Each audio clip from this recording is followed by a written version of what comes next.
Technology, engineering, and manufacturing is a dominant part of our economy.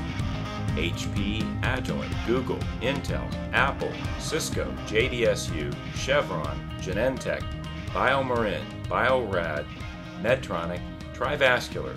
These are just some of the names that are synonymous with computing, electronics, communications, optics, energy, biotech, and medical devices. Think for a minute about products as different as the Boeing jet that brought you to your last destination, military and commercial spaceflight, surgical instruments, or the Apple iPhone in your pocket. Each of these products you see have parts or assemblies that are designed and manufactured here in California. But our manufacturers in California face challenges. While some manufacturing has definitely gone out of state, seeking lower labor costs, local country markets, or lower taxes and more business-friendly policies, there are many sectors: clean energy, instrumentation, medical devices, microfluidics, wireless communications, consumer electronics, custom semiconductors, electric cars, commercial spacecraft, aircraft components, organic foods, nutraceuticals, biotech, and defense systems, for which California remains the technological hub of the world market.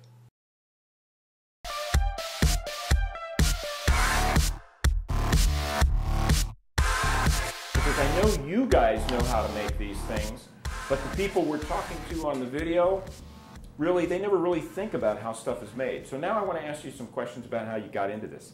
How did you find this class? How did you find the shop class here? What made you do it? Well, I mean, I'm in the drafting.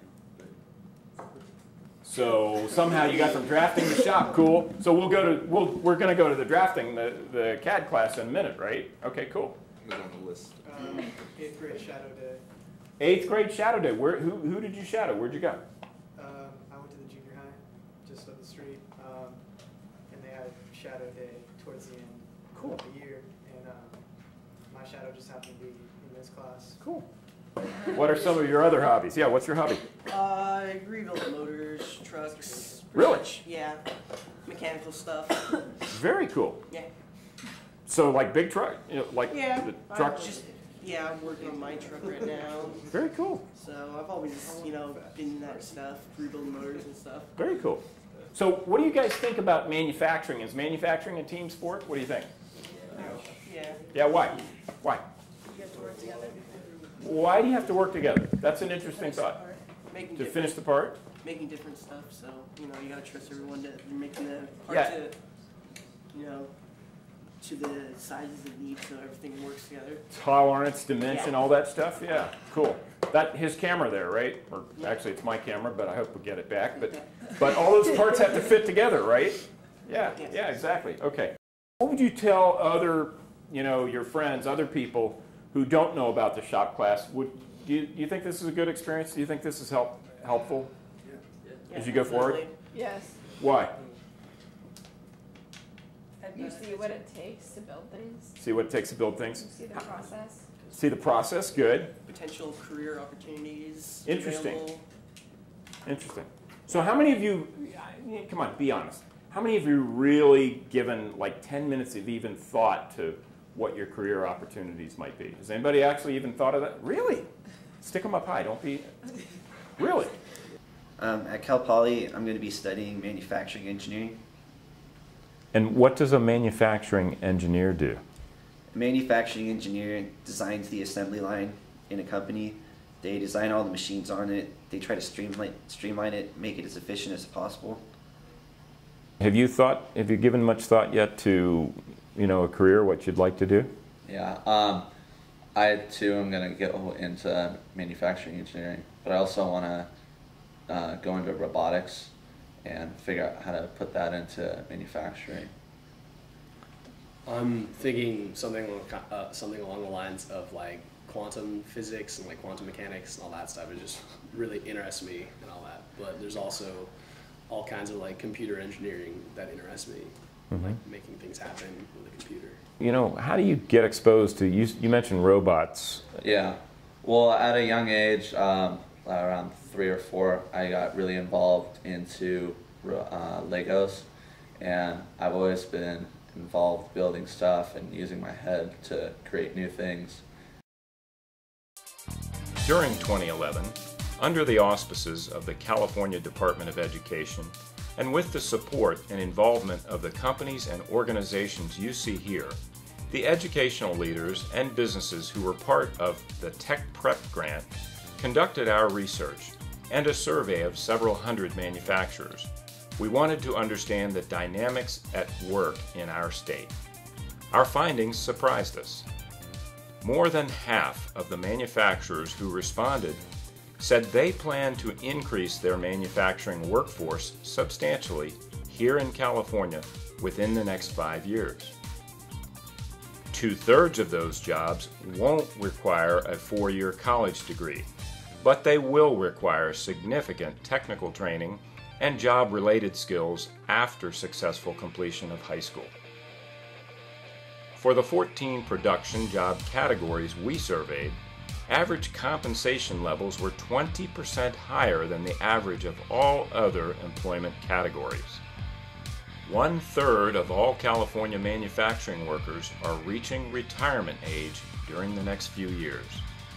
And though we won't expect to replace all of them because today's workers produce more output per hour, these jobs require higher skills and more experience.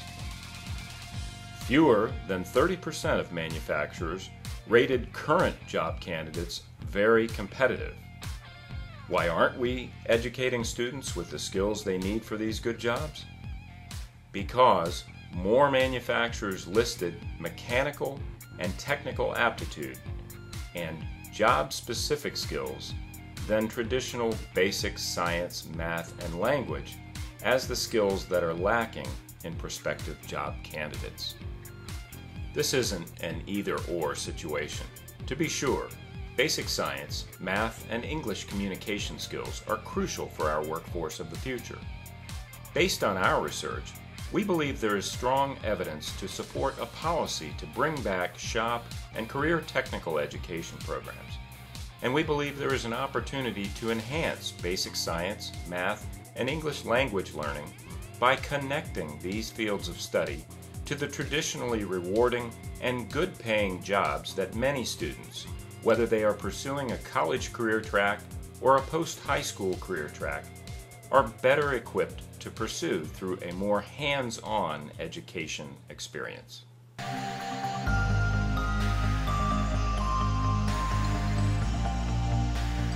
The industry standard for a centrifuge for separating blood is 12,000 RPM or 12,000 G, and our standard is 20.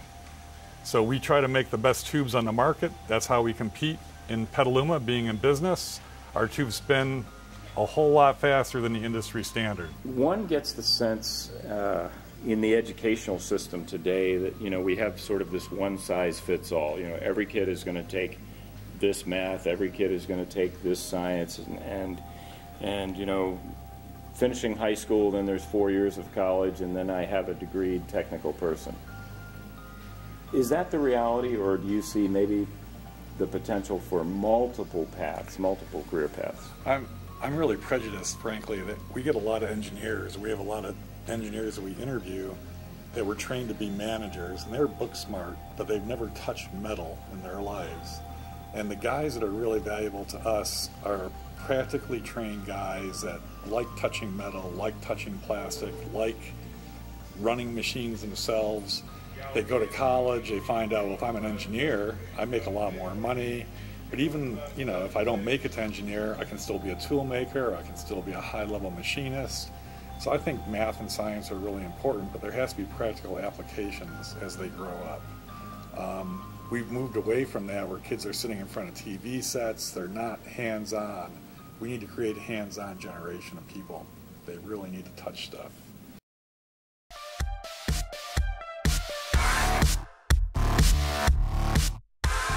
Transformers is an optics company, and we make lenses, basically. Not eyeglass lenses, but very specialized lenses, primarily for fiber optics. So there's kinds of 3 classes of things we do. A lot of fiber optic connectors.